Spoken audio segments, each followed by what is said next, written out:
Hello everyone, तो क्या हालचाल। आई होप सब बढ़िया होंगे। तो आज की इस वीडियो में सबसे पहले हम बात करने वाले हैं तेलंगाना हैदराबाद से एक बहुत ही शॉकिंग न्यूज के बारे में। तो अभी एक वीडियो काफी ज्यादा वायरल हो रहा है जो कि तेलंगाना से है, जिसमें देखने को मिल रहा है कि वहाँ के जानवरें जो है वो चिल्लाते बिलखते रोते हुए नजर आ रहे हैं और इसकी वजह जो है सरकार है।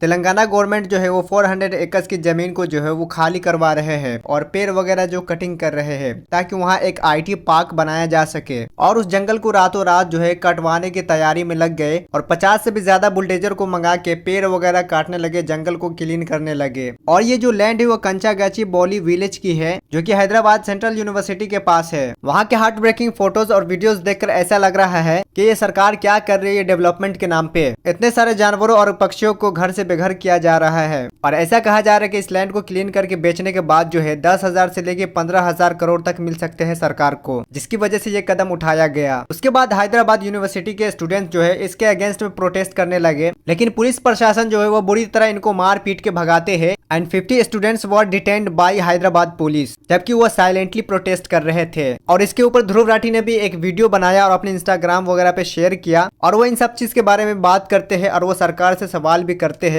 बाकी वो क्या कहते हैं यहाँ आप देख सकते हैं। हैदराबाद शहर की ग्रीन लंग्स को काटा जा रहा है।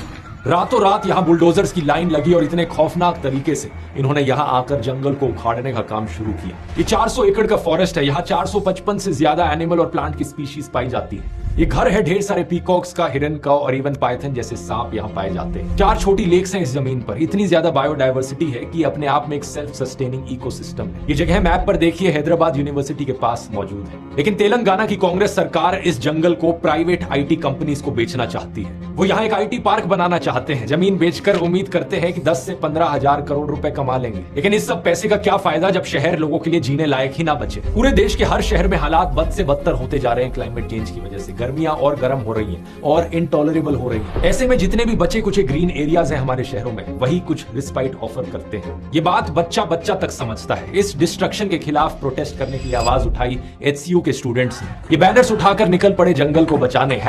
#Oxygen not auction. 31 मार्च से इस यूनिवर्सिटी के स्टूडेंट्स यूनियन ने इंडेफिनिट प्रोटेस्ट अनाउंस कर दिया। लेकिन पुलिस ने देखिए कितनी बेरहमी से बच्चों को ट्रीट किया, उन पर लाठीचार्ज किया। यहां मैं राहुल गांधी से सीधा सवाल करना चाहूंगा। अब वैसे तो बड़ी आवाज उठाते हैं जब बीजेपी की सरकार इस तरीके से पर्यावरण का सत्यानाश करती है। चाहे मुंबई का आरे फॉरेस्ट हो, चाहे निकोबार की डिस्ट्रक्शन हो, वो जायज भी है। लेकिन यहां पर जब आपकी सरकार खुद ऐसा काम कर रही है तो अब चुप क्यों है? जब भी तेलंगाना को राहुल गांधी की जरूरत होगी, मैं आपका सिपाही दिल्ली में बैठा हूं, मैं 1 मिनट में हाजिर हो जाऊंगा। अगर यहां पर आपने अपनी आवाज नहीं उठाई तो लोगों को यही दिखेगा कि कांग्रेस और बीजेपी में कोई फर्क नहीं है जब देश के पर्यावरण का सत्यानाश करने की बात आती है। और हाँ, यहां पर यह बहाना मत देना कि ये डेवलपमेंट के लिए किया जा रहा है। अगर आईटी पार्क बनाना है, किसी और लोकेशन में बनाया जा सकता है जहां पर जंगल काटने की जरूरत ना पड़े। किसी बैरन लैंड पर बनाया जा सकता है। बाकी बहुत सारे और भी क्रिएटर्स यूट्यूबर्स जो है इनके अगेंस्ट में बात करते हैं और इनके खिलाफ है। बढ़ते हैं अगले अपडेट की ओर और हम बात करते हैं वक्फ बिल के बारे में। तो वक्फ बिल जो है वो पास हो चुका है लोकसभा में, जहां 288 वोट जो है वो वक्फ बिल के सपोर्ट में है और 232 वोट जो है वो इसके अगेंस्ट में है। कल जो है वो आधी रात तक लोकसभा में वक्फ बिल को लेकर जो है वोटिंग कराई गई। हालांकि ये बिल जो है लोकसभा में पास हो गया, मगर इसके पक्ष में जो है 288 वोट पड़े, वहीं इसके विपक्ष में 232 वोट पड़े। लेकिन जिनसे उम्मीद लगाया जा रहा था, बिहार के सीएम नीतीश कुमार, चंद्रबाबू नायडू, चिराग पासवान, ये सब जो है सेक्युलर होने का दावा करते हैं, लेकिन जब वक्त आता है तो ये पलट जाते हैं। अगर ये लोग वोट कर देते तो वक्फ बिल पास नहीं होता। और इस तरह से वदीन ओवैसी गांधी जी का एग्जाम्पल देते हुए उस बिल को फाड़ देते हैं। बाकी आप यहाँ पे एक छोटा सा क्लिप देख सकते हैं। में चाहिए जिसको ग्रीवेंसेस है इधर और साइड से, और अदालत न्याय करेगी। न्याय के लिए तो अदालतें बनी है। और मान्यवर, यहाँ एक सदस्य ने तो कह दिया, एक सदस्य ने कह दिया माइनॉरिटी इस कानून को स्वीकार नहीं करेगी। क्या धमकाना चाहते हो भाई? संसद का कानून है, सबको स्वीकार करना पड़ेगा। स्वीकार नहीं करेंगे मतलब क्या है? कैसे बोल सकते हैं कोई हम कानून को स्वीकार नहीं करेंगे? एक कानून भारत सरकार का है, हर एक पर बंधन करता होगा और इसको स्वीकार करना पड़ेगा। मान्यवर, हमने तो खैर वक्फ को छेड़खानी नहीं की, वक्फ बोर्ड और वक्फ परिषद के अंदर बदलाव किया है। टेक योर सीट प्लीज माननीय सदस्य। माननीय सदस्यगण, शुद्धि के अध्ययन मत विभाजन का परिणाम इस प्रकार है। पक्ष में 288, विपक्ष में 232। प्रस्ताव स्वीकृत हुआ और विधेयक यथा संशोधित पारित हुआ। लॉबी खोल दी है माननीय सदस्य, लॉबी खोल दी है, लॉबी क्लियर कर दी है। अब हम आइटम नंबर 13 प्रॉपर्टी फेडरलिज्म के खिलाफ है, इतना रूल बना रहे। और आखिर में सर, मैं आपको बताना चाह रहा हूं स्पीकर साहब, ये बिल का मकसद सिर्फ मुसलमानों को जलील और रुस्वा करना है, मुसलमानों को दूसरे दर्जे का शहरी बनाने का इनका मकसद है। सर, अगर आप हिस्ट्री को पढ़ेंगे तो महात्मा गांधी उस वक्त के व्हाइट अफ्रीका में सफेद फार्म अफ्रीका के कानून को महात्मा गांधी ने कहा था कि ये मेरा कॉन्शियंस उसको मानता नहीं, मैं इस कानून को कबूल नहीं करता हूं।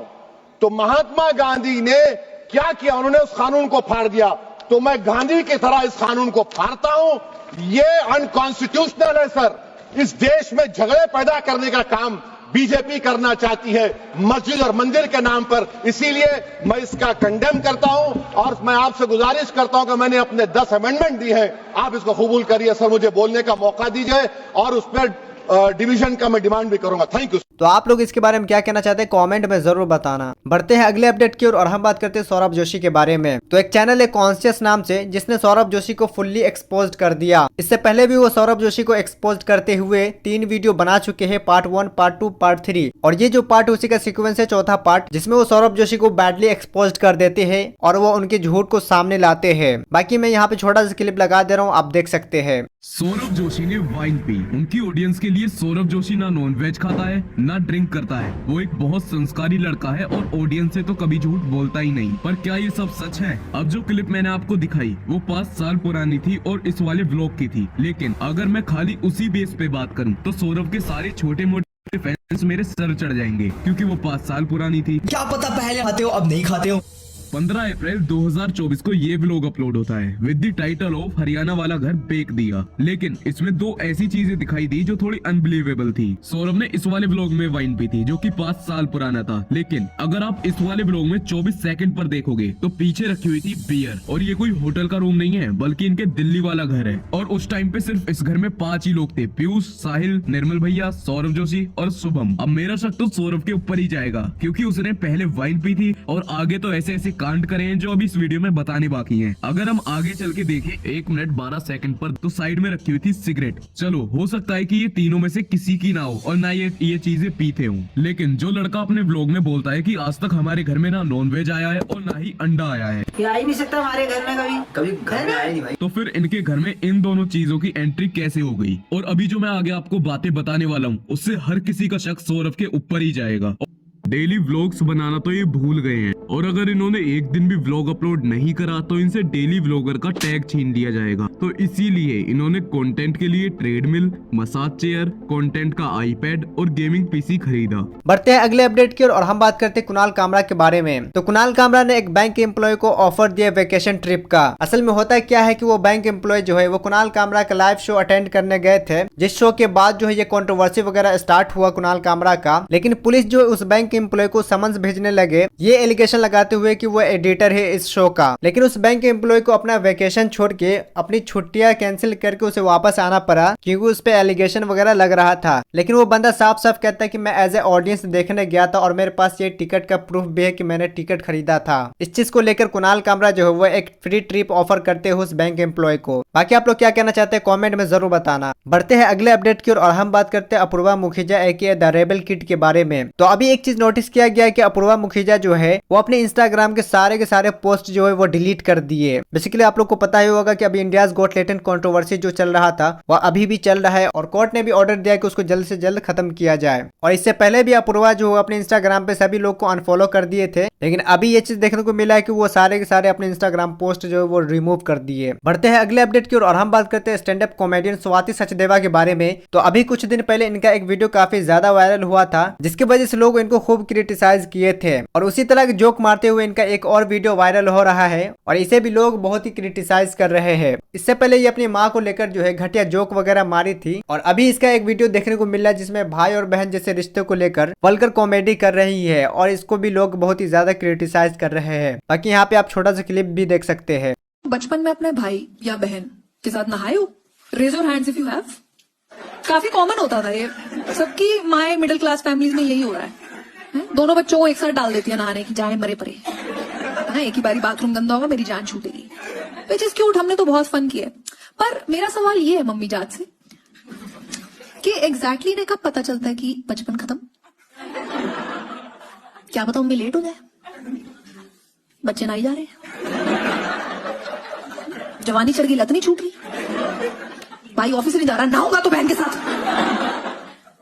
सोचो लड़की की शादी हो गई है, वो ससुराल जाके नॉस्टैल्जिक हो रही है, हाँ माई के फोन घुमा रही है, हेलो भैया घर हो, हाँ गीजर चला दो आ रही हूं मैं, भाई अपने वाला बबल बात, नहीं सिर्फ मैं ही आऊंगी, जीजू नहीं आ पाएंगे, अरे वो अपनी बहन के यहाँ जा रहे हैं। बढ़ते हैं अगले अपडेट की ओर और हम बात करते हैं एक बहुत ही शॉकिंग न्यूज के बारे में। तो एक वीडियो देखने को मिला है जिसमें एक महिला एक व्यक्ति को बुरी तरह से मार रही है। बताया जा रहा है कि पीटने वाला व्यक्ति लोकेश है। लोकेश मध्य प्रदेश के पन्ना का रहने वाला है और लोकेश रेलवे में लोको पायलट है और लोकेश को जो महिला पीट रही है वो उसकी पत्नी है। लोकेश ने उससे बिना दहेज वगैरह की शादी की थी और लोकेश की पत्नी और उसकी पत्नी की माँ और उसके भाई जो है वो पैसे वगैरह का डिमांड कर रहे हैं। लोकेश ने शायद पुलिस कंप्लेंट वगैरह भी किया था, लेकिन अभी बेचारा बुरी तरह पीट रहा है और कुछ कर भी नहीं पा रहा। तो आप लोग इसके बारे में क्या सोचते हैं कमेंट में जरूर बताना। बढ़ते हैं अगले अपडेट की ओर और हम बात करते हैं एक वीमेन जिसका नाम है तनुजा मुखने, जो कि है वाड़ा तालुक पलगढ़ से, जिन्हें 3 साल पहले एक इंजर्ड बर्ड क्राउ जो है उनके गार्डन में उन्हें मिला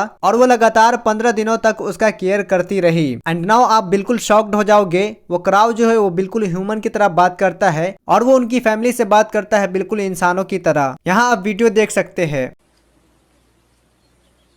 पापा पापा पापा पापा इधर पापा। बढ़ते हैं अगले अपडेट की ओर और हम बात करते हैं एक बहुत ही केयरलेस पर्सन के बारे में, जो अपने डॉग को ट्रेन में जबरदस्ती अंदर ले जा रहे होते हैं, लेकिन वो डॉग अंदर नहीं जाना चाह रहा था और जबरदस्ती करने की वजह से डॉग जो है वो पटरी पे गिर जाता है। एंड अकॉर्डिंग टू रिपोर्ट्स वो डॉग जो है अभी ठीक ठाक है, माइनर इंजरी हुई है, लेकिन उसके बाद इस पर्सन को काफी ज्यादा हेट मिल रहा है और लोग इसको काफी ज्यादा क्रिटिसाइज कर रहे हैं।